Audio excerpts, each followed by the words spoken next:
And welcome. आप देख रहे हैं बॉलीवुड रिपोर्टर और मैं हूं आपके साथ सोनाली। हाजिर हूं बॉलीवुड की अप टू डेट खबरों के साथ फिर एक बार।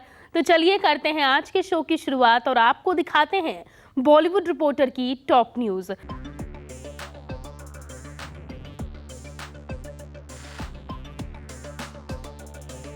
दिल्ली की एक ग्रैंड वेडिंग में अक्षय और सलमान ने किया जमकर डांस।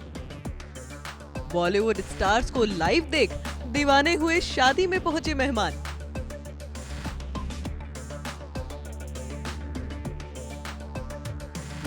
जरा सोचिए, आप किसी शादी में पहुंचे और उस शादी में बॉलीवुड के सितारे नाचते नजर आए, तो आपका रिएक्शन क्या होगा?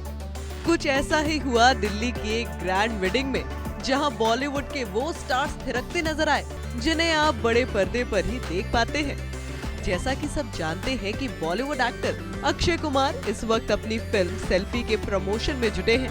इसी फिल्म के प्रमोशन के चलते एक्टर देश की राजधानी दिल्ली आए थे, जहां उन्होंने एक कॉलेज में पहुंचकर स्टूडेंट्स को खूब एंटरटेन किया।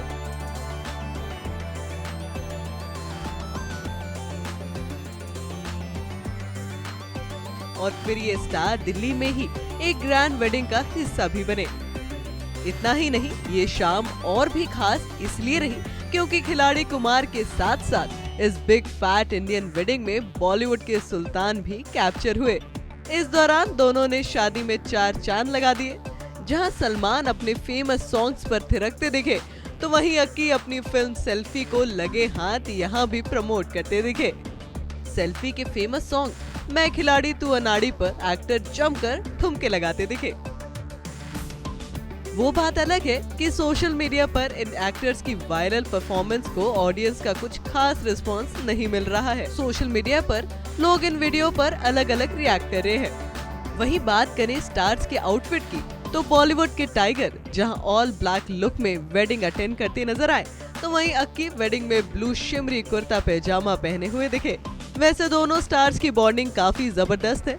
भले ही दोनों एक्टर्स काफी वक्त से एक साथ किसी फिल्म में ना दिखे हो, लेकिन दोनों की दोस्ती अभी भी कायम है। यारों के यार कहलाने वाले सलमान हाल ही में अक्षय की फिल्म सेल्फी को प्रमोट करते हुए भी दिखे थे।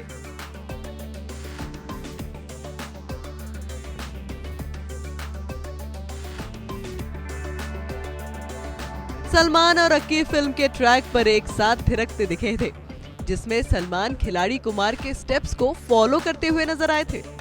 आपको बता दें कि अक्षय की फिल्म सेल्फी 24 फरवरी को रिलीज हो रही है, जिसमें उनके साथ इमरान हाशमी भी नजर आएंगे। Bureau report E24।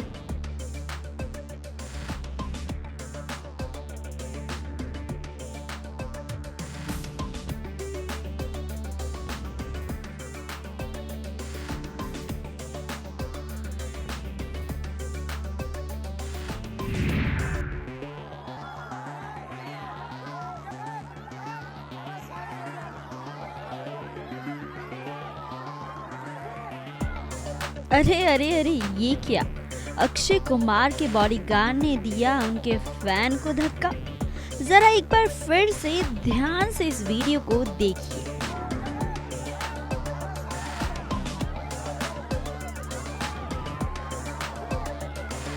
किस तरह जब एक फैन अक्षय कुमार से मिलने पहुंचा, तो खिलाड़ी कुमार के बॉडीगार्ड ने उस फैन को जोर से धक्का दे दिया।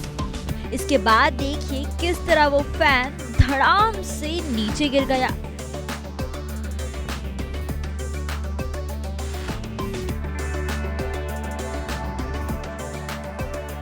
लेकिन इन सब में जिस चीज ने सबसे ज्यादा लोगों का ध्यान खींचा, तो वो था अक्षय कुमार का उस फैन को गले लगाना।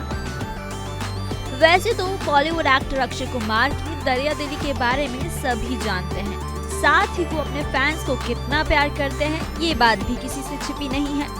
अब हाल ही में अक्षय कुमार का एक ऐसा वीडियो सामने आया है, जिसे देख आप भी कहेंगे कि खिलाड़ी अच्छे एक्टर ही नहीं बल्कि एक नेक दिल इंसान भी है। दरअसल हाल ही में अक्षय कुमार अपने फिल्म सेल्फी की प्रमोशन के लिए पुणे पहुंचे थे, जहां उनकी एक झलक पाने के लिए हजारों की तादाद में फैंस पहुंचे थे।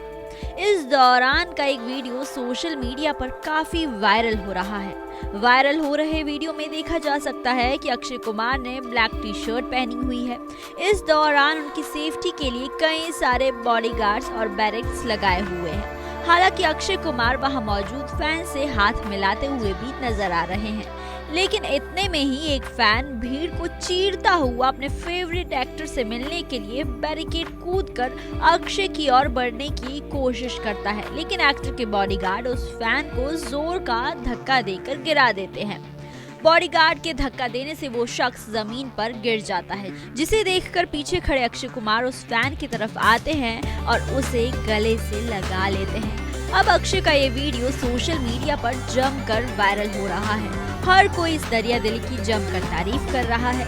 बता दें कि अक्षय कुमार और इमरान हाशमी दोनों ही पहली बार एक साथ फिल्म सेल्फी में काम करते हुए नजर आएंगे। वहीं इमरान हाशमी भी लंबे वक्त बाद किसी फिल्म में नजर आने वाले हैं। इस जोड़ी को एक साथ देखने के लिए फैंस काफी एक्साइटेड है। इस फिल्म के गाने भी एक के बाद एक रिलीज हुए और जो सुपर हिट साबित हुए हैं। अक्षय और इमरान की फिल्म 24 फरवरी 2023 को सिनेमाघरों में दस्तक देने वाली है, जिसे राज मेहता ने डायरेक्ट किया है। Bureau report E24। Guys welcome to E24। मैं हूं नवीन सिंह भारद्वाज और Z5 लेकर आ रहा है ताज डिवाइडेड बाय ब्लड, मुगलिया सल्तनत की एक ऐसी दास्तां जिसकी कहानी ना कभी सुनी गई है और ना ही कभी देखी गई है। इसमें बहुत ही बेहतरीन तरीके से प्रदर्शित किया गया है और हमारे साथ इस सीरीज के कलाकार भी मौजूद हैं। वी हैव अदिति राव हयाद्री, जिसे हम अनारकली के किरदार में देखेंगे। वी हैव आसिम गुलाटी, जिनको हम सलीम के किरदार में देखने वाले हैं।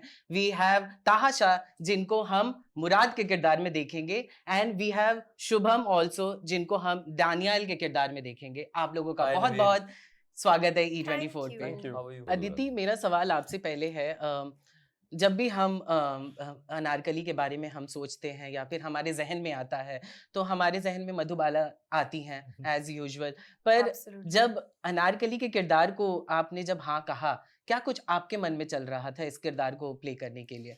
मतलब when I think of Anarkali, that's what I think of. And I think सिर्फ मैं नहीं, हम पूरी इंडिया और film watchers specially Anarkali, Madhubala, actually first Madhubala then Anarkali.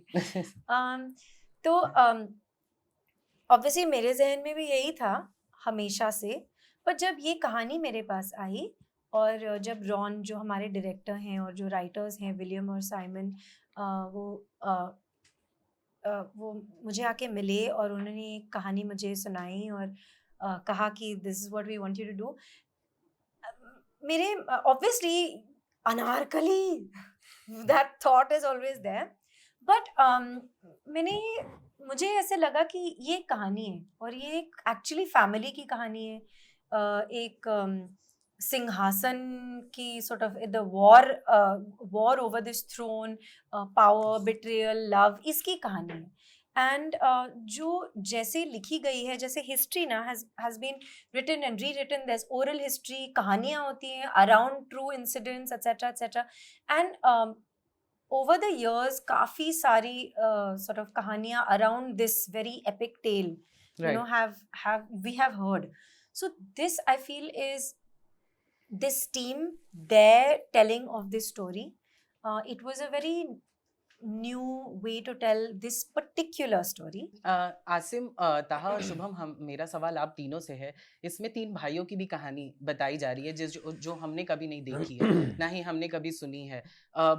आप किरदार प्ले कर रहे हैं सलीम का, जो कि बहुत ही अलग अंदाज में पेश किया गया है इसे, बिकॉज अब तक हमने जो सलीम को देखा है, जो वो हमेशा प्यार में होते हैं, अपने पिता के खिलाफ दिखते हैं, चाहे कुछ ऐसा, लेकिन इस सलीम को हम किसी अलग अंदाज में देख रहे हैं। क्या रिसर्च किया था आपने इसको हाँ करने के लिए, क्योंकि इसे आप बहुत ही अलग पोर्ट्रे कर रहे हैं इसमें? जी, पहली बात तो ये है कि when I got सलीम, जब मुझे किरदार मिला था निभाने के लिए, उस वक्त मेरे पास ज़्यादा टाइम नहीं था। Actually I had a very small window, मेरे पास 1 हफ्ते का टाइम था जहाँ मुझे सलीम का कैरेक्टर बनाना था, पढ़ना था। उसके अलावा जो रिक्वायरमेंट थी, जो हमारी घुड़सवारी थी, स्वॉर्ड फाइटिंग थी, ये सब सीखने के लिए मेरे पास बहुत कम समय था, तो उसी में जितना मैं कर पाया और इसका मैं I am very grateful to my directors Ron, my writer William. उन्होंने बहुत मदद की, उन्होंने बहुत समझाया, बिकॉज मैं काफ़ी नर्वस था क्योंकि इतना एक मैमथ कैरेक्टर है ये, और इतनी एक्सटेंसिव रिसर्च हुई है इस पे, तो you can't go wrong with that, Right. So I had to be very sensitive with it.